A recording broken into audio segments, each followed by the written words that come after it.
we're going to see so many deployments, possibly all at the same time. So having the market develop the capabilities to actually do nuclear construction, hopefully underwrite the actual nuclear risk during construction, I think that's going to be key to ensure that there's enough capacity out there for all the different projects that are being discussed globally.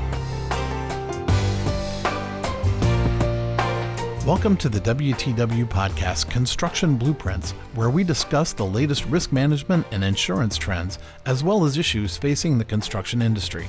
We'll speak with a variety of construction leaders and experts on global topics who can help provide you a blueprint for building your industry knowledge.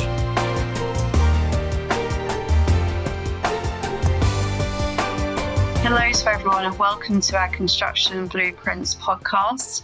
I am Gemma Tait, GB Regional Leader for Construction and your podcast host. I'm delighted to be joined today by Kate Fowler, our Global Head of Nuclear. So hello to you, Kate. Hi, Gemma.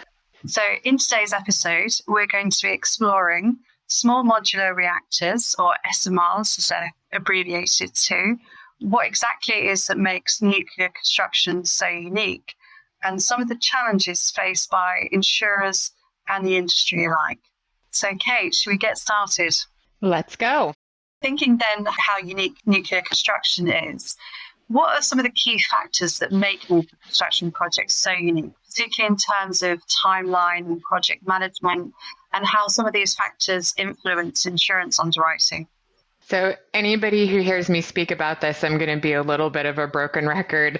I always say that a nuclear construction project is just like any other mega project up until that point where you actually put nuclear fuel in the reactor, which is at the very end, probably the last 6 to 12 months. So it's just a construction project. Once you get nuclear in the reactor, now it's an actual nuclear project.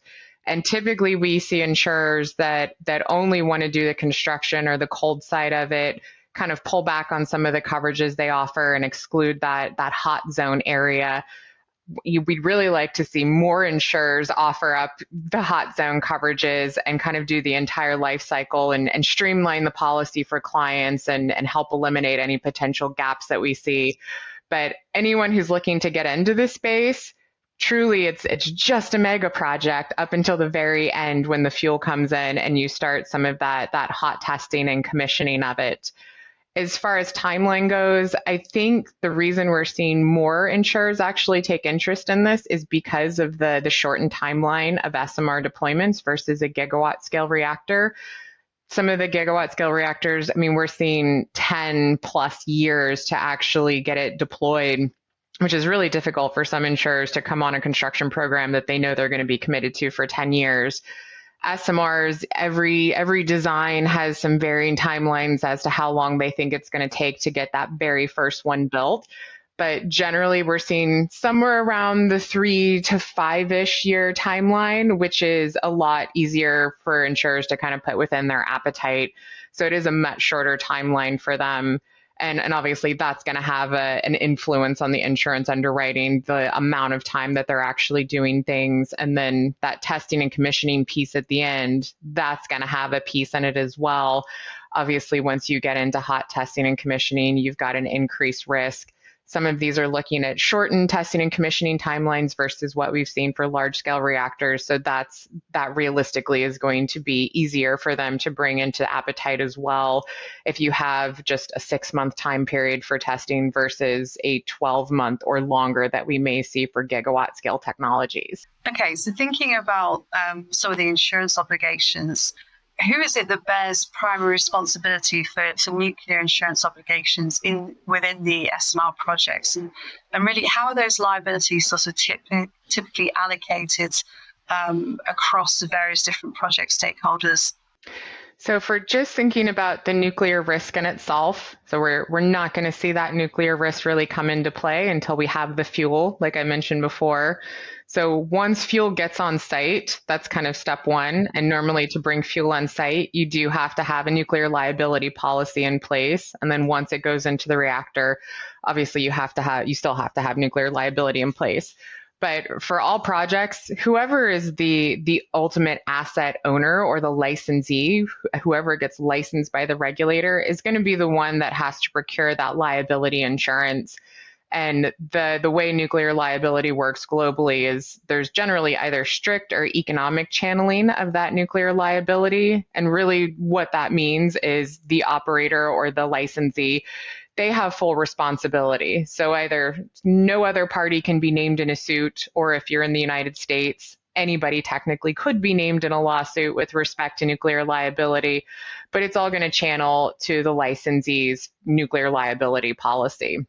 So going through construction and into operations, anybody who's a part of the project, who's a supplier, a vendor, a contractor, really they don't have a nuclear liability risk like they would think about if there was a large scale event. There are nuclear liability policies out there for suppliers and vendors, but when you're thinking about kind of a meltdown explosive event that we wouldn't normally see for a nuclear event, if anyone has concerns about what their liabilities would be with respect to that, that truly does sit with the owners and operators.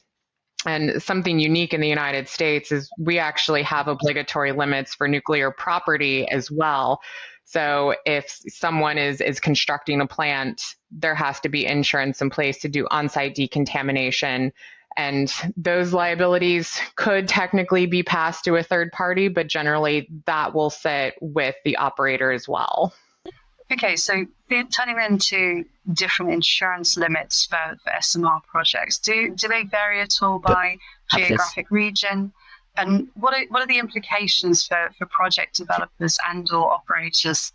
So they do vary by region with respect to nuclear liability. I'll talk about property first because that's kind of the easy space. I mentioned outside of the US, there really are no required limits for property necessarily. It's really about what makes the most sense for that asset.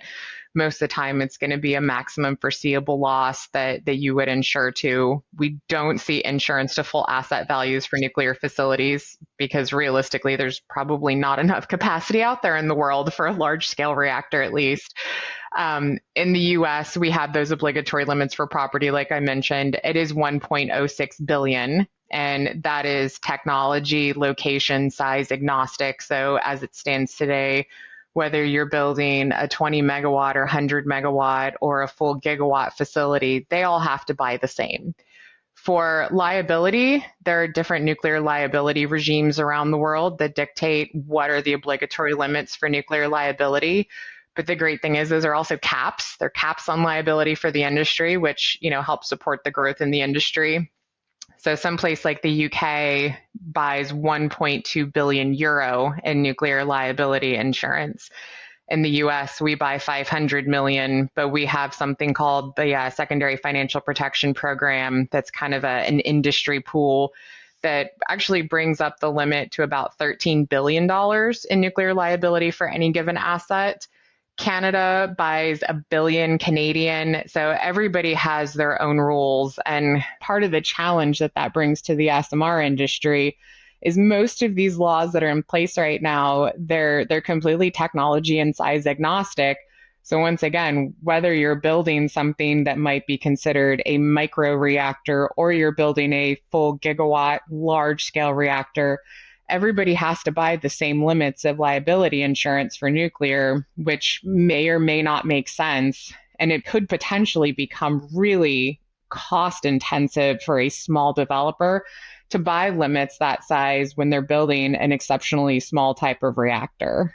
Looking forward then at some of the potential challenges for the industry as we move forward, what are the major supply chain challenges facing the SMR industry?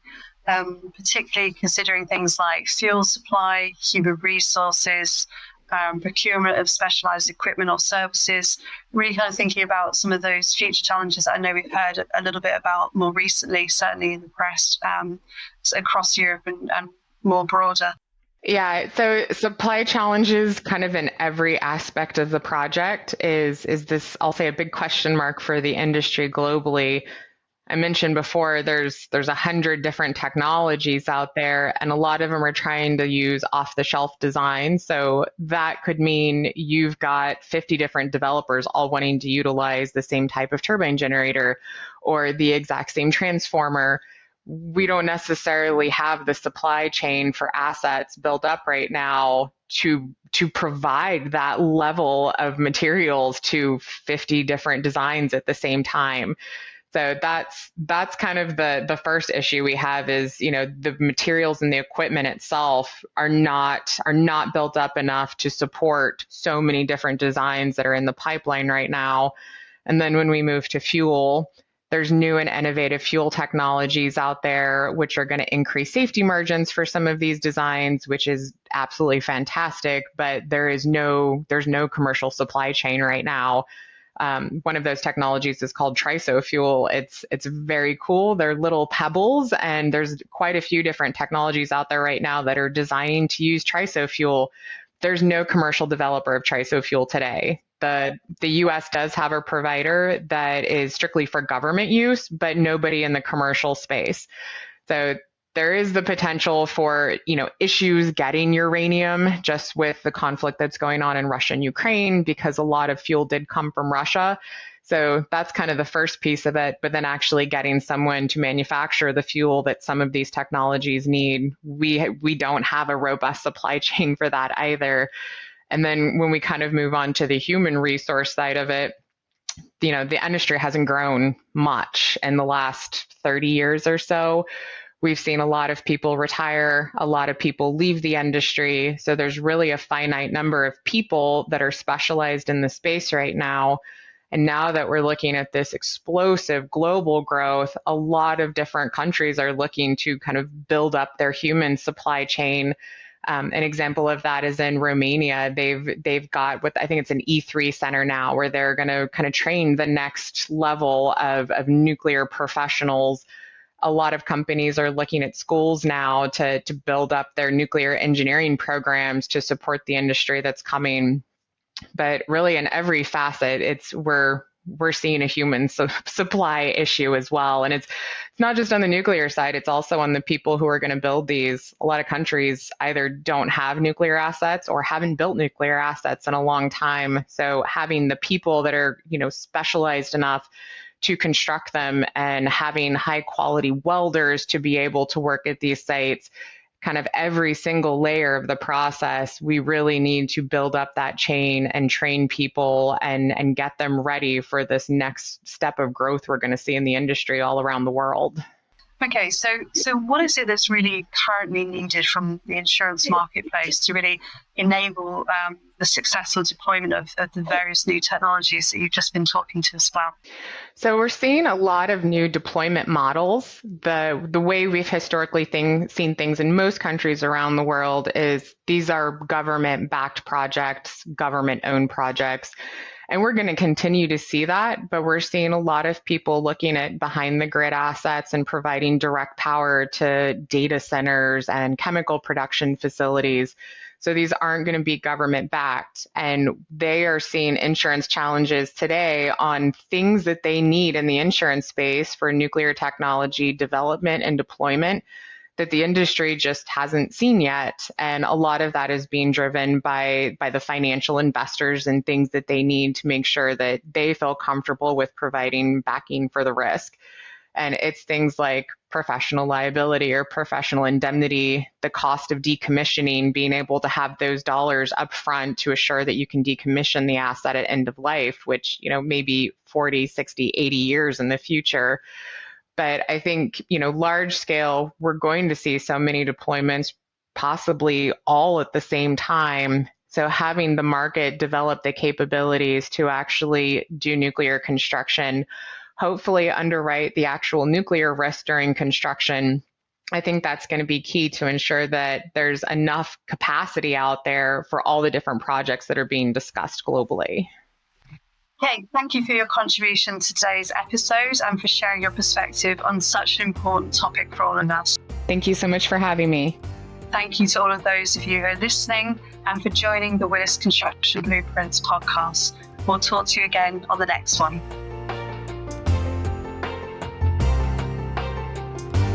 Thank you for joining this podcast from Willis, a WTW company featuring the latest thinking and perspectives on people, capital, climate, and risk in the construction industry. For more information, visit WTWCO.com. WTW offers insurance-related services through its appropriately licensed and authorized companies in each country in which WTW operates. For further authorization and regulatory details about our WTW legal entities operating in your country, please refer to our WTW website. It is a regulatory requirement for us to consider our local licensing requirements. The information given in this podcast is believed to be accurate at the date of publication. This information may have subsequently changed or have been superseded and should not be relied upon to be accurate or suitable after this date. This podcast offers a general overview of its subject matter. It does not necessarily address every aspect of its subject or every product available in the market, and we disclaimer all liability to the fullest extent permitted by law. It is not intended to be and should not be used to replace specific advice relating to individual situations, and we do not offer, and this should not be seen as, legal, accounting, or tax advice. If you intend to take any action or make any decision on the basis of the content of this podcast, you should first seek specific advice from an appropriate professional. Some of the information in this podcast may be compiled from third-party sources we consider to be reliable. However, we do not guarantee and are not responsible for the accuracy of such. The views expressed are not necessarily those of WTW. Copyright WTW 2025. All rights reserved.